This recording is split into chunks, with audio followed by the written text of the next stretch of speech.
الحمد لله النهارده بنشكر اداره النادي اللي جابت لعيبتها النادي عندنا انك تشوف اللعيبه كويس، كل لعيب يحس بانتمائه للنادي. احنا بنتمرن في نادي فرعي بره مش كويس، لكن الملعب اللعيب يحس ان في انتماء للنادي. الحمد لله فرصه كويسه بيتي وانتماء واحساس ان الولاد في بيتهم، لان احنا بنبقى عند ناس يعني احنا ما كناش نعرف نادي المريخ ايه ملعبه وايه نظامه. فده مجلس اداره محترم ان يحسس اللاعب لانتمائه للنادي، لان احنا يعني انا وانا صغير كنت بلعب في النادي ده ولعبت ماتشاتي ولعبي ودوري بتاعي هنا على الملعب ده. الجديد ان ما فيش حد بينزل عليه، فالمجلس الاداره لما يقول لك تعالى انزل على ملعبك لان ده بيتك وده ملعبك يبقى يشكر، كتر خيره، متشكرين جدا منهم.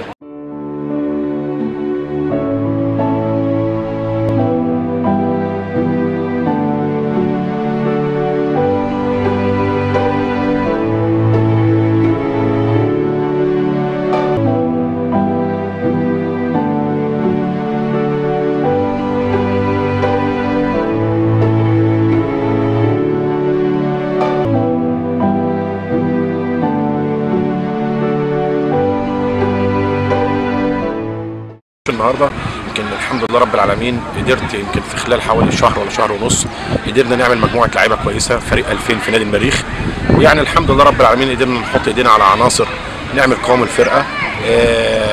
النهارده بلعب فرقه من افضل الفرق اللي موجوده في بورسعيد، مواليد 2001 مع الراجل المحترم الكابتن سيد ابو الحمد. فالحمد لله كان النهارده نديه كويسه وفرقتين، يعني يمكن نادي احنا في نادي واحد ولكن جو التنافس الحمد لله خلال الفتره اللي فاتت طبعا يمكن بقياده الكابتن جلال عيد طبعا مدير القطاع قدرنا نحط نظام ثابت بالنسبه للفرقه وبالنسبه للفرقه عامه. فالحمد لله مستوى الفرقه النهارده في تحسن.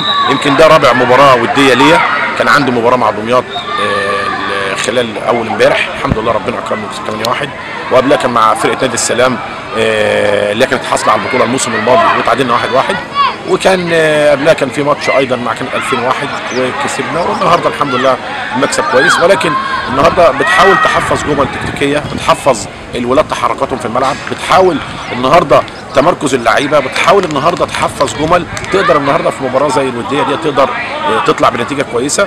الحمد لله مجموعه اللعيبه من افضل اللعيبه اللي موجوده في نادي المريخ، عناصر بصراحه سلوكيا وفنيا ومهاريا من افضل العناصر. ويمكن انا ان شاء الله ببشر جماهير بورسعيد بفرقه كوره في نادي المريخ مواليد 2000 هتكون ان شاء الله تشرفهم خلال المرحله القادمه، وان شاء الله تكون تحت القياده طبعا السيد رئيس مجلس الاداره الكابتن احمد جوهر والمجلس المحترم، ومعانا ايضا الاستاذ ممدوح فرغالي عضو مجلس الاداره والمشرف العام. فاتمنى من الله سبحانه وتعالى ان احنا منظومه كامله ان نطلع السنه دي بحاجه ان شاء الله لعيبه والفرقه تصعد الفريق الاول ايضا للدوري الممتاز. فاتمنى من الله سبحانه وتعالى الكل بيسخر مجهوده في صالح الفرقه ان شاء الله.